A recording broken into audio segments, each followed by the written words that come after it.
Good morning and welcome to Sunrise. Sunrise is part of the Dr. Connor's Returning Youth Initiative at returningyouth.com. Our goal is real simple: the reduction of crime and recidivism in the United States, to get rid of the revolving door of people getting arrested and rearrested and putting into incarceration. We're a nationwide initiative with Dr. Connor's goal to be into all 3,142 counties in the United States.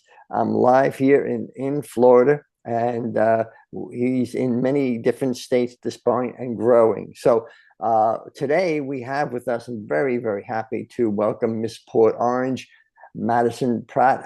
Good morning, Madison. Good morning. How are you? Now, you've been with us once before, but today we have a very specific agenda item we're going to talk about. Here is Miss Port Orange with her sash.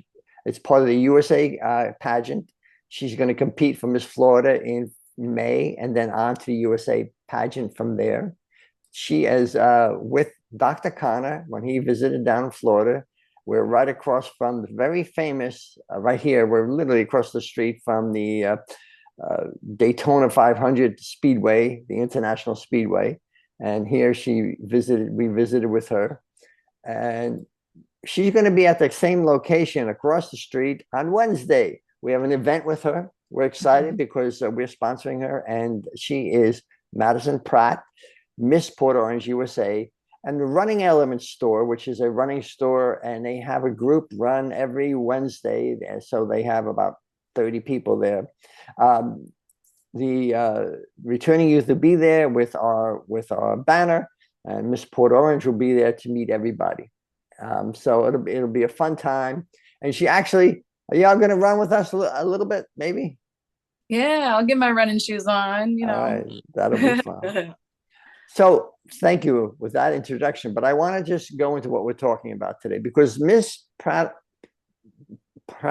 Miss Madison Pratt, her platform for Miss USA is sustainable recovery, because she has very personal experience in sustainable recovery. What is sustainable recovery? Well, real simple. It's the ability to get out of addiction and to be free again from that addiction and to sustain that.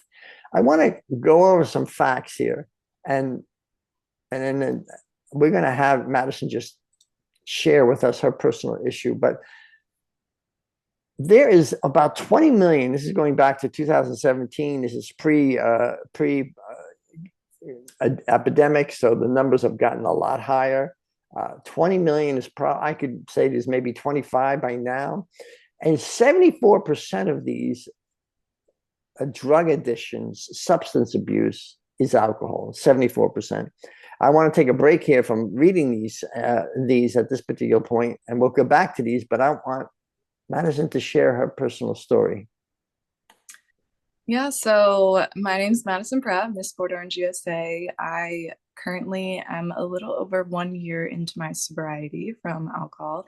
Actually, I'm not over 1 year. I celebrate 1 year of sobriety on Saturday, actually. So March 11th will be 1 year. I've not had any alcohol, no substance, anything. So it has been incredibly life-changing. I feel great. I look a lot better. So part of that journey was my biological father. Unfortunately, he was an alcoholic and very addicted to drugs. As I grew up, he was not in my life. He was actually in jail for a while, so I didn't really see him that much. And recently we've reconnected, but I feel just sharing my story a little more, it's all part of the journey and all part of why I am the way that I am. So, well, Madison, one thing that really surprised me about the statistics that are available on the AmericanAddictionCenter.org, AmericanAddictionCenters.org, is they go through something called the causes of addiction. I think that this actually applies to you to a certain extent, well, to a great extent.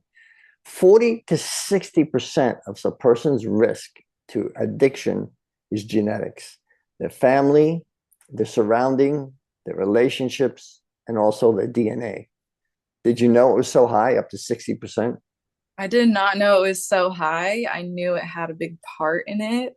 But yeah, I would say I guess I got my genetics from obviously half of it was from my father, and unfortunately that came with the not so good traits. But Well, 38% in 2017 also battled with drug abuse. And we know that fentanyl is a huge problem. The death rate is ridiculous.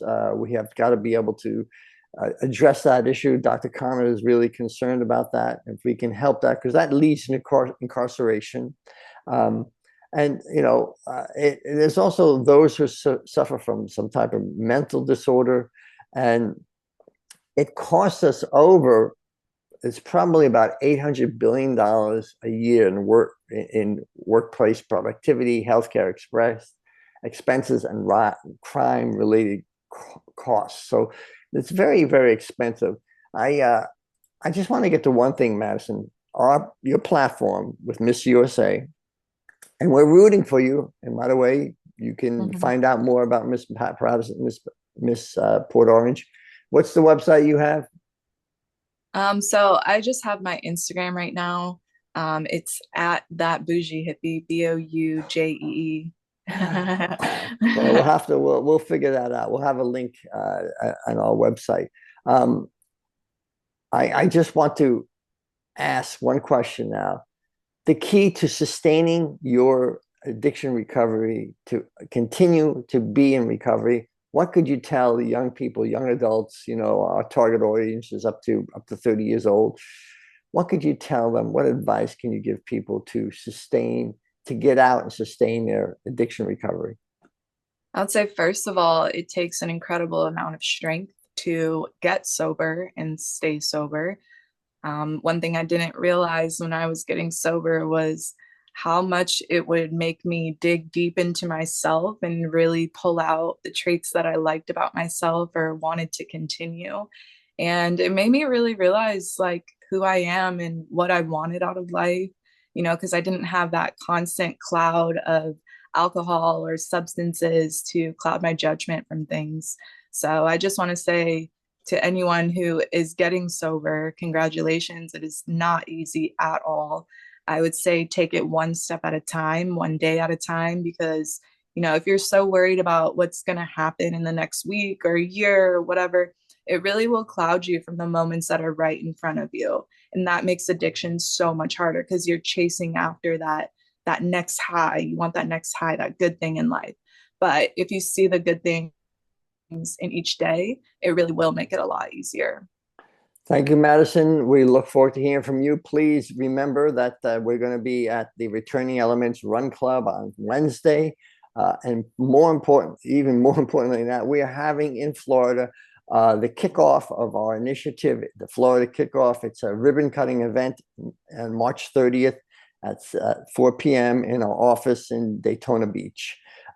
Thank you for watching Sunrise. Remember, get yourself off of your addiction and sustain it. Thank you for joining us. Thank you, Miss Madison Pratt. Thank you for Miss USA. You go there and have a wonderful day. Thank you.